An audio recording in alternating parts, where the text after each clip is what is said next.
नमस्कार दोस्तों, story world में आपका स्वागत है। आज आप सुनेंगे मुंशी प्रेमचंद जी की लिखी कहानी मंत्र। संध्या का समय था। डॉक्टर चड्ढा गोल्फ खेलने के लिए तैयार हो रहे थे। मोटर द्वार के सामने खड़ी थी कि दो कहार एक डोली लिए आते दिखाई दिए। डोली के पीछे एक बूढ़ा लाठी टेकता चला आता था। डोली औषधालय के सामने आकर रुक गई। बूढ़े ने धीरे धीरे आकर द्वार पर पड़ी हुई चिक से झांका। ऐसी साफ सुथरी जमीन पर पैर रखते हुए भय हो रहा था कि कोई घुड़क न बैठे। डॉक्टर साहब को खड़े देखकर भी उसे कुछ कहने का साहस न हुआ। डॉक्टर साहब ने चिक के अंदर से गरज कर कहा, कौन है? क्या चाहता है? डॉक्टर साहब से हाथ जोड़कर कहा, हुजूर, बड़ा गरीब आदमी हूं। मेरा लड़का कई दिन से। डॉक्टर साहब ने सिगार जलाकर कहा, कल सवेरे आओ, कल सवेरे। हम इस वक्त मरीजों को नहीं देखते। बूढ़े ने घुटने टेक कर जमीन पर सिर रख दिया और बोला, दुहाई है सरकार की, लड़का मर जाएगा। हुजूर, 4 दिन से आंखें नहीं। डॉक्टर चड्ढा ने कलाई पर नजर डाली। केवल 10 मिनट समय और बाकी था। गोल्फ स्टिक खूंटी से उतारने हुए बोले, कल सवेरे आओ, कल सवेरे। ये हमारे खेलने का समय है। बूढ़े ने पगड़ी उतारकर चौखट पर रख दी और रोकर बोला, हुजूर, एक निगाह देख लें, बस एक निगाह। लड़का हाथ से चला जाएगा हुजूर। 7 लड़कों में यही एक बच रहा है हुजूर। हम दोनों आदमी रो रो कर मर जाएंगे सरकार। आपकी बढ़ती होए दीन बंधु। ऐसे उजड़ देहाती यहां प्राय रोज आया करते थे। डॉक्टर साहब उनके स्वभाव से खूब परिचित थे। कोई कितना ही कुछ कहे, पर वे अपनी ही रट लगाते जाएंगे, किसी की सुनेंगे नहीं। धीरे से चिक उठाई और बाहर निकलकर मोटर की तरफ चले। बूढ़ा यह कहता हुआ उनके पीछे दौड़ा, सरकार, बड़ा धर्म होगा। हुजूर दया कीजिए, बड़ा दीन दुखी हूं। संसार में कोई और नहीं है बाबूजी। मगर डॉक्टर साहब ने उसकी ओर मुंह फेर कर देखा तक नहीं। मोटर पर बैठकर बोले, कल सवेरे आना। मोटर चली गई। बूढ़ा कई मिनट तक मूर्ति की भांति निश्चल खड़ा रहा। संसार में ऐसे मनुष्य भी होते हैं जो अपने आमोद प्रमोद के आगे किसी की जान की भी परवाह नहीं करते। शायद इसका उसे अब भी विश्वास न आता था। सभ्य संसार इतना निर्मम, इतना कठोर है, इसका ऐसा मर्मभेदी अनुभव अब तक न हुआ था। वह उन पुराने जमाने की जीवों में था जो लगी हुई आग को बुझाने, मुर्दे को कंधा देने, किसी के छप्पर को उठाने और किसी कलह को शांत करने के लिए सदैव तैयार रहते थे। जब तक बूढ़े को मोटर दिखाई दी, वह खड़ा टकटकी लगाए उस ओर ताकता रहा। शायद उसे अब भी डॉक्टर साहब के लौट आने की आशा थी। फिर उसने कहारों से डोली उठाने को कहा। डोली जिधर से आई थी उधर ही चली गई। चारों ओर से निराश होकर वह डॉक्टर चड्ढा के पास आया था। इनकी बड़ी तारीफ सुनी थी। यहां से निराश होकर फिर वह किसी दूसरे डॉक्टर के पास न गया। किस्मत ठोक ली। उसी रात उसका हंसता खेलता 7 साल का बालक अपनी बाल लीला समाप्त करके इस संसार से सिधार गया। बूढ़े माँ बाप के जीवन का यही एक आधार था। इसी का मुंह देखकर जीते थे। इस दीपक के बुझते ही जीवन की अंधेरी रात भाएं भाएं करने लगी। बुढ़ापे की विशाल ममता टूटे हुए हृदय से निकलकर अंधकार में आर्त स्वर से रोने लगी। कई साल गुजर गए। डॉक्टर चड्ढा ने खूब यश और धन कमाया, लेकिन इसके साथ ही अपने स्वास्थ्य की रक्षा भी की, जो एक साधारण बात थी। ये उनके नियमित जीवन का आशीर्वाद था कि 50 वर्ष की अवस्था में उनकी चुस्ती और फुर्ती युवकों को भी लज्जित करती थी। उनके हर एक काम का समय नियत था। इस नियम से वह जौ भर भी न टलते थे। बहुधा लोग स्वास्थ्य के नियमों का पालन उस समय करते हैं जब रोगी हो जाते हैं। डॉक्टर चड्ढा उपचार और संयम का रहस्य खूब समझते थे। उनकी संतान भी इसी नियम के अधीन थी। उनके केवल 2 बच्चे हुए, एक लड़का और एक लड़की। तीसरी संतान न हुई। इसीलिए श्रीमती चड्ढा भी अभी जवान मालूम होती थी। लड़की का तो विवाह हो चुका था। लड़का कॉलेज में पढ़ता था। वही माता पिता के जीवन का आधार था। शील और विनय का पुतला, बड़ा ही रसिक, बड़ा ही उदार, विद्यालय का गौरव, युवक समाज की शोभा, मुखमंडल से तेज की छटा सी निकलती थी। आज उसकी 20वीं सालगिरह थी। संध्या का समय था। हरी हरी घास पर कुर्सियां बिछी हुई थीं। शहर के रईस और हुक्काम एक तरफ, कॉलेज के छात्र दूसरी तरफ बैठे भोजन कर रहे थे। बिजली के प्रकाश से सारा मैदान जगमगा रहा था। आमोद प्रमोद का सामान भी जमा था। छोटा सा प्रहसन खेलने की तैयारी थी। प्रहसन स्वयं कैलाशनाथ ने लिखा था। वही मुख्य एक्टर भी था। इस समय वह एक रेशमी कमीज पहने, नंगे सिर, नंगे पांव, इधर से उधर मित्रों की आव भगत में लगा हुआ था। कोई पुकारता, कैलाश, जरा इधर आना, कोई उधर से बुलाता। कैलाश, क्या उधर ही रहोगे? सभी उसे छेड़ते थे, चूहलें करते थे। बेचारे को जरा दम मारने का अवकाश न मिलता था। सहसा एक रमणी ने उसके पास आकर पूछा, क्यों कैलाश, तुम्हारे सांप कहाँ हैं? जरा मुझे दिखा दो। कैलाश ने उसे हाथ मिलाकर कहा, मृणालिनी, इस वक्त क्षमा करो, कल दिखा दूंगा। मृणालिनी ने आग्रह किया, जी नहीं, तुम्हें दिखाना पड़ेगा। मैं आज नहीं मानने की, तुम रोज कल कल करते हो। मृणालिनी और कैलाश दोनों सहपाठी थे और एक दूसरे के प्रेम में पगे हुए। कैलाश को सांपों के पालने, खिलाने और नचाने का शौक था। तरह तरह के सांप पाल रखे थे। उनके स्वभाव और चरित्र की परीक्षा करता रहता था। थोड़े दिन हुए, उसने विद्यालय में सांपों पर एक मार्के का व्याख्यान दिया था। सांपों को नचाकर दिखाया भी था। प्राणी शास्त्र के बड़े बड़े पंडित भी यह व्याख्यान सुनकर दंग रह गए थे। यह विद्या उसने एक बड़े संपेरी से सीखी थी। सांपों की जड़ी बूटियां जमा करने का उसे मर्ज था। इतना पता भर मिल जाए कि किसी व्यक्ति के पास कोई अच्छी जड़ी है, फिर उसे चैन ना आता था, उसे लेकर ही छोड़ता था। यही व्यसन था। इस पर हजारों रुपए फूंक चुका था। मृणालिनी कई बार आ चुकी थी, पर कभी सांपों को देखने के लिए इतनी उत्सुक न हुई थी। कह नहीं सकते, आज उसकी उत्सुकता सचमुच जाग गई थी, या वह कैलाश पर अपने अधिकार का प्रदर्शन करना चाहती थी। पर उसका आग्रह बेमौका था।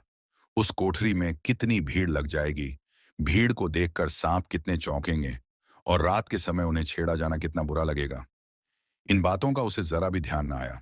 कैलाश ने कहा, नहीं, कल जरूर दिखा दूंगा। इस वक्त अच्छी तरह दिखा भी तो ना सकूंगा, कमरे में तिल रखने को भी जगह न मिलेगी। एक महाशय ने छेड़कर कहा, दिखा क्यों नहीं देते? जरा सी बात के लिए इतना टाल मटोल कर रहे हो? मिस गोविंद, हरगिज न मानना, देखें कैसे नहीं दिखाते। दूसरे महाशय ने और रद्दा चढ़ाया, मिस गोविंद इतनी सीधी और भोली हैं, तभी आप इतना मिजाज करते हैं। दूसरी सुंदरी होती तो इसी बात पर बिगड़ खड़ी होती। तीसरे साहब ने मजाक उड़ाया, अजी बोलना छोड़ देती। भला कोई बात है? इस पर आपका दावा है कि मृणालिनी के लिए जान हाजिर है। मृणालिनी ने देखा कि ये शोहदे उसे रंग पर चढ़ा रहे हैं तो बोली, आप लोग मेरी वकालत ना करें, मैं खुद अपनी वकालत कर लूंगी। मैं इस वक्त सांपों का तमाशा नहीं देखना चाहती।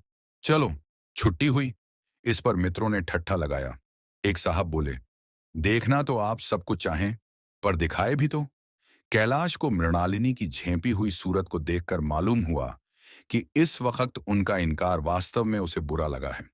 ज्यों ही प्रीति भोज समाप्त हुआ और गाना शुरू हुआ, उसने मृणालिनी और अन्य मित्रों को सांपों के दरबे के सामने ले जाकर महुअर बजाना शुरू किया। फिर एक एक खाना खोलकर एक एक सांप को निकालने लगा। वाह, क्या कमाल था! ऐसा जान पड़ता था कि वे कीड़े उसकी एक एक बात, उसके मन का एक एक भाव समझते हैं। किसी को उठा लिया, किसी को गर्दन में डाल लिया, किसी को हाथ में लपेट लिया। मृणालिनी बार बार मना करती कि इन्हें गर्दन में न डालो, दूर ही से दिखा दो, बस जरा नचा दो। कैलाश की गर्दन में सांपों को लिपटते देखकर उसकी जान निकली जाती थी। पछता रही थी कि मैंने व्यर्थ ही इनसे सांप दिखाने को कहा, मगर कैलाश एक न सुनता था।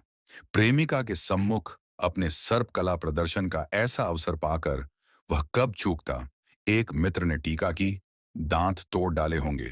कैलाश हंसकर बोला, दांत तोड़ डालना मदारियों का काम है, किसी के दांत नहीं तोड़े गए। कहिए तो दिखा दूं। कहकर उसने एक काले सांप को पकड़ लिया और बोला, मेरे पास इससे बड़ा और जहरीला सांप दूसरा नहीं है।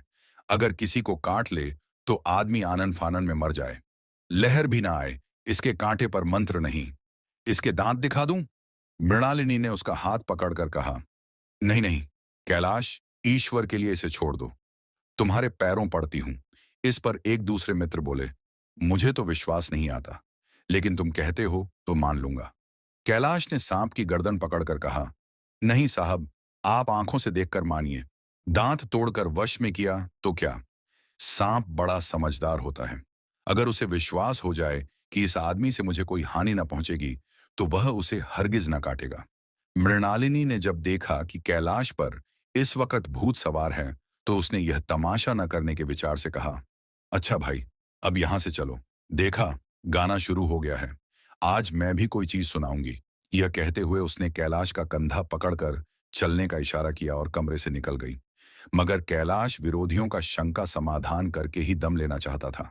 उसने सांप की गर्दन पकड़कर जोर से दबाई, इतनी जोर से दबाई कि उसका मुंह लाल हो गया। देह की सारी नसें तन गईं। सांप ने अब तक उसके हाथों ऐसा व्यवहार न देखा था। उसकी समझ में ना आता था कि यह मुझसे क्या चाहते हैं। उसे शायद भ्रम हुआ कि मुझे मार डालना चाहते हैं। अतएव वह आत्मरक्षा के लिए तैयार हो गया। कैलाश ने उसकी गर्दन खूब दबाकर मुंह खोल दिया और उसके जहरीले दांत दिखाते हुए बोला, जिन सज्जनों को शक हो, आकर देख लें। आया विश्वास या अब भी कुछ शक है? मित्रों ने आकर उसके दांत देखे और चकित हो गए। प्रत्यक्ष प्रमाण के सामने संदेह को स्थान कहाँ। मित्रों का शंका निवारण करके कैलाश ने सांप की गर्दन ढीली कर दी और उसे जमीन पर रखना चाहा, पर वह काला गेहूं वन क्रोध से पागल हो रहा था। गर्दन नरम पड़ते ही उसने सिर उठाकर कैलाश की उंगली में जोर से काटा और वहां से भागा। कैलाश की उंगली से टप टप खून टपकने लगा। उसने जोर से उंगली दबा ली और अपने कमरे की तरफ दौड़ा। वहां मेज की दराज में एक जड़ी रखी हुई थी, जिसे पीस कर लगा देने से घातक विष भी रफू हो जाता था। मित्रों में हलचल पड़ गई। बाहर महफिल में भी खबर हुई। डॉक्टर साहब घबराकर दौड़े। फौरन उंगली की जड़ कसकर बांधी गई और जड़ी पीसने के लिए दी गई। डॉक्टर साहब जड़ी के कायल न थे। वह उंगली का डसा भाग नश्त्र से काट देना चाहते, मगर कैलाश को जड़ी पर पूर्ण विश्वास था। मृणालिनी पियानो पर बैठी हुई थी। यह खबर सुनते ही दौड़ी और कैलाश की उंगली से टपकते हुए खून को रूमाल से पोंछने लगी। जड़ी पीसी जाने लगी, पर उसी 1 मिनट में कैलाश की आंखें झपकने लगीं। ओंठों पर पीलापन दौड़ने लगा, यहां तक कि वह खड़ा न रह सका। फर्श पर बैठ गया। सारे मेहमान कमरे में जमा हो गए। कोई कुछ कहता था, कोई कुछ। इतने में जड़ी पीस कर आ गई। मृणालिनी ने उंगली पर लेप किया। 1 मिनट और बीता। कैलाश की आंखें बंद हो गईं। वह लेट गया और हाथ से पंखा झलने का इशारा किया। मां ने दौड़कर उसका सिर गोद में रख लिया और बिजली का टेबल फैन लगा दिया। डॉक्टर साहब ने झुककर पूछा, कैलाश, कैसी तबीयत है? कैलाश ने धीरे से हाथ उठा लिए, पर कुछ बोल न सका। मृणालिनी ने करुण स्वर में कहा, क्या जड़ी कुछ असर न करेंगी? डॉक्टर साहब ने सिर पकड़कर कहा, क्या बतलाऊं? मैं इसकी बातों में आ गया। अब तो नश्त्र से भी कुछ फायदा न होगा। आध घंटे तक यही हाल रहा। कैलाश की दशा प्रतिक्षण बिगड़ती जाती थी। यहां तक कि उसकी आंखें पथरा गईं, हाथ पांव ठंडे पड़ गए, मुख की कांति मलिन पड़ गई। नाड़ी का कहीं पता नहीं। मौत के सारे लक्षण दिखाई देने लगे। घर में कोहराम मच गया। मृणालिनी एक ओर सिर पीटने लगी। मां अलग पछाड़े खाने लगी। डॉक्टर चड्ढा को मित्रों ने पकड़ लिया, नहीं तो वह नश्तर अपनी गर्दन पर मार लेते। एक महाशय बोले, कोई मंत्र झाड़ने वाला मिले तो संभव है अब भी जान बच जाए। एक मुसलमान सज्जन ने इसका समर्थन किया, अरे साहब, कब्र में पड़ी हुई लाशें जिंदा हो गई हैं, ऐसे ऐसे बाक माल पड़े हुए हैं। डॉक्टर चड्ढा बोले, मेरी अक्ल पर पत्थर पड़ गया था कि इसकी बातों में आ गया। नश्तर लगा देता तो यह नौबत ही क्यों आती। बार बार समझाता रहा कि बेटा, सांप न पालो, मगर कौन सुनता था। बुलाइए, किसी झाड़ फूंक करने वाले ही को बुलाइए। मेरा सब कुछ ले ले, मैं अपनी सारी जायदाद उसके पैरों पर रख दूंगा।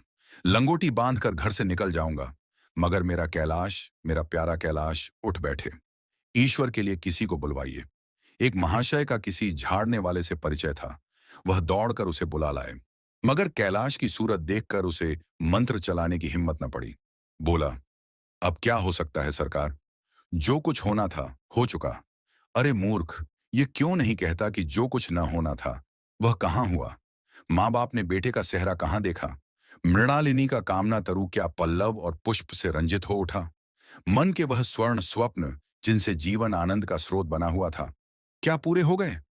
जीवन के नृत्यमय तारिका मंडित सागर में आमोद की बहार लूटते हुए क्या उनकी नौका जलमग्न नहीं हो गई? जो न होना था वह हो गया। वही हरा भरा मैदान था, वही सुनहरी चांदनी एक निशब्द संगीत की भांति प्रकृति पर छाई हुई थी। वही मित्र समाज था, वही मनोरंजन के सामान थे। मगर जहां हास्य की ध्वनि थी, वहां करुण क्रंदन और अश्रु प्रवाह था। शहर से कई मील दूर एक छोट से घर में एक बूढ़ा और बुढ़िया अंगीठी के सामने बैठे जाड़े की रात काट रहे थे। बूढ़ा नारियल पीता था और बीच बीच में खांसता था। बुढ़िया दोनों घुटनियों में सिर डाले आग की ओर ताक रही थी। एक मिट्टी के तेल की कुप्पी ताक पर जल रही थी। घर में न चारपाई थी, न बिछौना। एक किनारे थोड़ी सी पुआल पड़ी हुई थी। इसी कोठरी में एक चूल्हा था। बुढ़िया दिन भर उपले और सूखी लकड़ियां बटोरती थी। बूढ़ा रस्सी बटकर बाजार में बेच आता था। यही उनकी जीविका थी। उन्हें न किसी ने रोते देखा, न हंसते। उनका सारा समय जीवित रहने में कट जाता था। मौत द्वार पर खड़ी थी। रोने या हंसने की कहां फुर्सत। बुढ़िया ने पूछा, कल के लिए सन तो है नहीं, काम क्या करोगे? जाकर झगड़ू साह से 10 सेर सन उधार लाऊंगा। उसके पहले के पैसे तो दिए ही नहीं, और उधार कैसे देगा? न देगा न सही। घास तो कहीं नहीं गई। दोपहर तक क्या 2 आने की भी न काटूंगा। इतने में एक आदमी ने द्वार पर आवाज दी, भगत, भगत, क्या सो गए? जरा किवाड़ खोलो। भगत ने उठकर किवाड़ खोल दिए। एक आदमी ने अंदर आकर कहा, कुछ सुना? डॉक्टर चड्ढा बाबू के लड़के को सांप ने काट लिया। भगत ने चौंक कर कहा, चड्ढा बाबू के लड़के को? वही चड्ढा बाबू है ना, जो छावनी में बंगले में रहते हैं? हाँ हाँ वही। शहर में हल्ला मचा हुआ है। जाते हो तो जाऊं, आदमी बन जाओगे। बूढ़े ने कठोर भाव से सिर हिलाकर कहा, मैं नहीं जाता। मेरी बला जाए। वही चड्ढा है। खूब जानता हूं। भैया लेकर उन्हीं के पास गया था।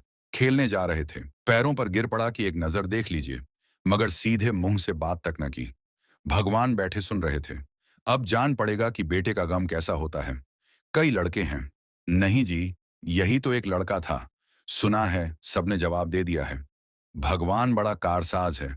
उस बखत मेरी आंखों से आंसू निकल पड़े थे, पर उन्हें तनिक भी दया न आई थी। मैं तो उनके द्वार पर होता तो भी बात न पूछता। तो न जाओगे? हमने जो सुना था सो कह दिया। अच्छा किया, अच्छा किया। कलेजा ठंडा हो गया, आंखें ठंडी हो गईं। लड़का भी ठंडा हो गया होगा। तुम जाओ, आज चैन की नींद सोऊंगा। बुढ़िया से, जरा तंबाकू ले ले, एक चिलम और पीऊंगा। अब मालूम होगा लाला को। सारी साहबी निकल जाएगी। हमारा क्या बिगड़ा? लड़के के मर जाने से कुछ रात तो नहीं चला गया? जहां छा बच्चे गए थे, वहां एक और चला गया। तुम्हारा तो राज सुना हो जाएगा। उसी के वास्ते सबका गला दबा दबा कर जोड़ा था ना। अब क्या करोगे? एक बार देखने जाऊंगा, पर कुछ दिन बाद मिजाज का हाल पूछूंगा। आदमी चला गया। भगत ने किवाड़ बंद कर लिए। तब चिलम पर तंबाकू रखकर पीने लगा। बुढ़िया ने कहा, इतनी रात गए झाड़े पाले में कौन जाएगा? अरे, दोपहर ही होता तो मैं ना जाता। सवारी दरवाजे पर लेने आती तो भी ना जाता। भूल नहीं गया हूं। पन्ना की सूरत आंखों में फिर रही है। इस निर्दयी ने उसे एक नजर देखा तक नहीं। क्या मैं न जानता था कि वह न बचेगा? खूब जानता था। चड्ढा भगवान नहीं थे कि उनके एक निगाह देख लेने से अमृत बरस जाता। नहीं, खाली मन की दौड़ थी। अब किसी दिन जाऊंगा और कहूंगा, क्यों साहब, कहिए, क्या रंग है? दुनिया बुरा कहेगी, कहे, कोई परवाह नहीं। छोटे आदमियों में तो सब ऐब हैं, बड़ों में कोई ऐब नहीं होता, देवता होते हैं। भगत के लिए यह जीवन में पहला अवसर था कि ऐसा समाचार पाकर वह बैठा रह गया हो। 80 वर्ष के जीवन में ऐसा कभी न हुआ था कि सांप की खबर पाकर वह दौड़ न गया हो। माघ पूस की अंधेरी रात, चैत बैसाख की धूप और लू, सावन भादों की छड़ी हुई नदी और नाले, किसी की उसने कभी परवाह न की। वह तुरंत घर से निकल पड़ता था। निस्वार्थ, निष्काम। लेन देन का विचार कभी दिल में आया नहीं। यह सा काम ही न था। जान का मूल्य कौन दे सकता है? यह एक पुण्य कार्य था। सैकड़ों निराशों को उसके मंत्रों ने जीवन दान दे दिया था, पर आज वह घर से कदम नहीं निकाल सका। यह खबर सुनकर सोने जा रहा है। बुढ़िया ने कहा, तमाखू अंगीठी के पास रखी हुई है। उसके भी आज 2.5 पैसे हो गए। देती ही न थी। बुढ़िया यह कहकर लेटी। बूढ़े ने कुप्पी बुझाई, कुछ देर खड़ा रहा, फिर बैठ गया, अंत को लेट गया। पर यह खबर उसके हृदय पर बोझे की भांति रखी हुई थी।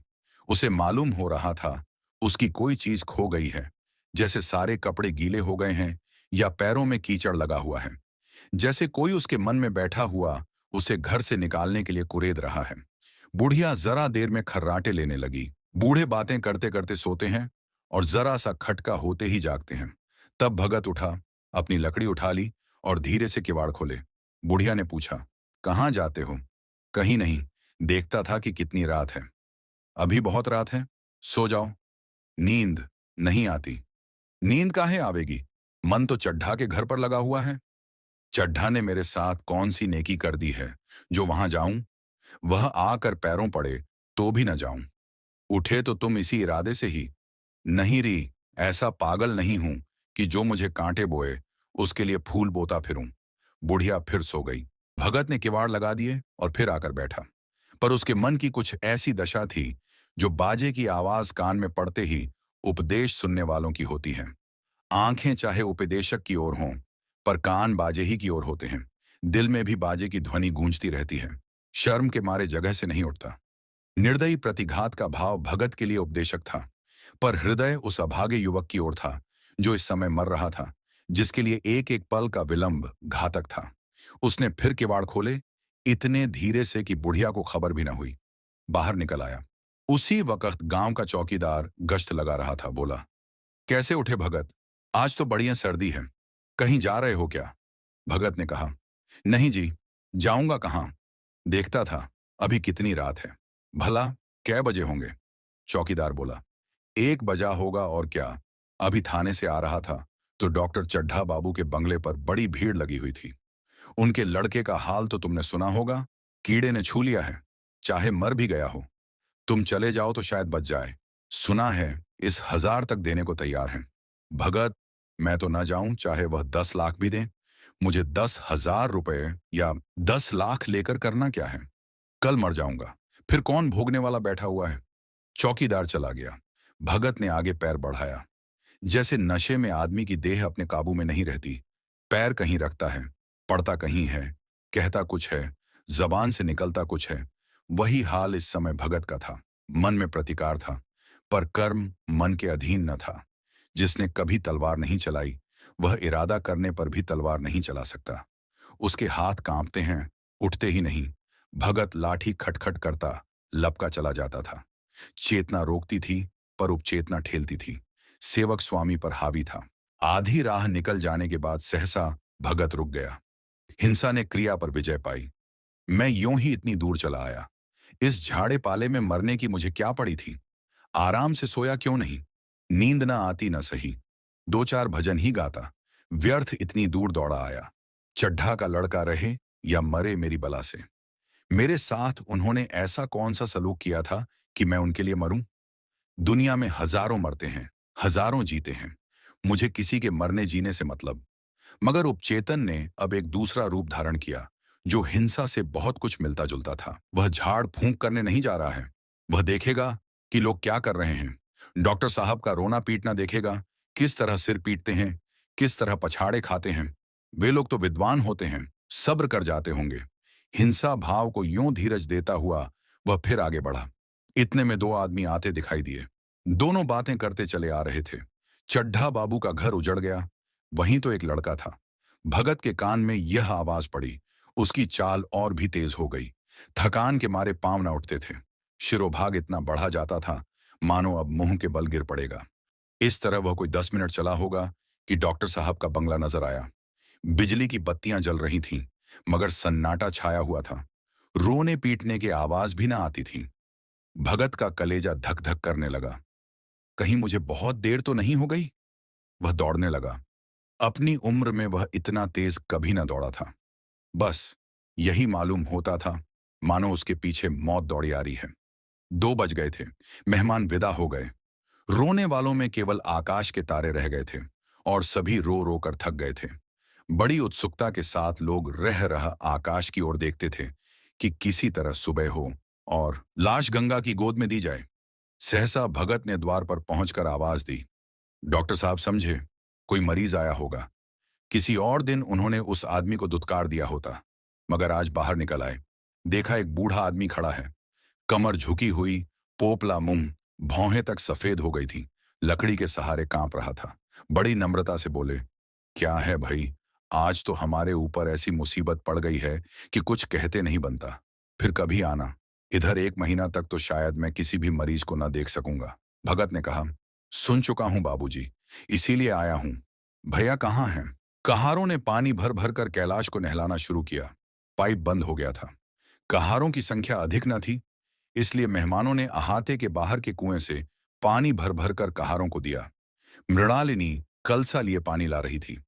बूढ़ा भगत खड़ा मुस्कुरा मुस्कुरा कर मंत्र पढ़ रहा था, मानो विजय उसके सामने खड़ी है। जब एक बार मंत्र समाप्त हो जाता, तब उसने एक जड़ी कैलाश के सिर पर डाली और न जाने कितनी बार भगत ने मंत्र फूंका। आखिर जब उषा ने अपनी लाल लाल आंखें खोलीं, तो कैलाश की भी लाल लाल आंखें खुल गईं। एक क्षण में उसने अंगड़ाई ली और अपने पास से तमाकू निकालकर भरी। यहां तो भगत की चारों ओर तलाश होने लगी और भगत लपका हुआ घर चला जा रहा था कि बुढ़िया के उठने से पहले पहुंच जाऊं। जब मेहमान लोग चले गए तो डॉक्टर साहब ने नारायणी से कहा, बुढ़ा न जाने कहां चला गया। एक चिलम तमाकू का भी रवादार न हुआ। नारायणी, मैंने तो सोचा था इसे कोई बड़ी रकम दूंगी। चड्ढा, रात को तो मैंने नहीं पहचाना, पर जरा साफ हो जाने पर पहचान गया। एक बार यह एक मरीज को लेकर आया था। मुझे अब याद आता है कि मैं खेलने जा रहा था और मरीज को देखने से इनकार कर दिया था। आज उस दिन की बात याद करके मुझे जितनी ग्लानि हो रही है, उसे प्रकट नहीं कर सकता। मैं उसे अब खोज निकालूंगा और उसके पैरों पर गिरकर अपना अपराध क्षमा कराऊंगा। वह कुछ लेगा नहीं, ये जानता हूं। उसका जन्म यश की वर्षा करने ही के लिए हुआ है। उसकी सज्जनता ने मुझे ऐसा आदर्श दिखा दिया है जो अब से जीवन पर्यंत मेरे सामने रहेगा। आज उस दिन की बात याद करके मुझे जितनी ग्लानि हो रही है, उसे प्रकट नहीं कर सकता। मैं उसे अब खोज निकालूंगा और उसके पैरों पर गिरकर अपना अपराध क्षमा कराऊंगा। वह कुछ लेगा नहीं, ये जानता हूं। उसका जन्म यश की वर्षा करने ही के लिए हुआ है। उसकी सज्जनता ने मुझे ऐसा आदर्श दिखा दिया है जो अब से जीवन पर्यंत मेरे सामने रहेगा। आप सुन रहे थे मुंशी प्रेमचंद जी की लिखी कहानी मंत्र। कहानी को धैर्य और ध्यान से सुनने के लिए धन्यवाद।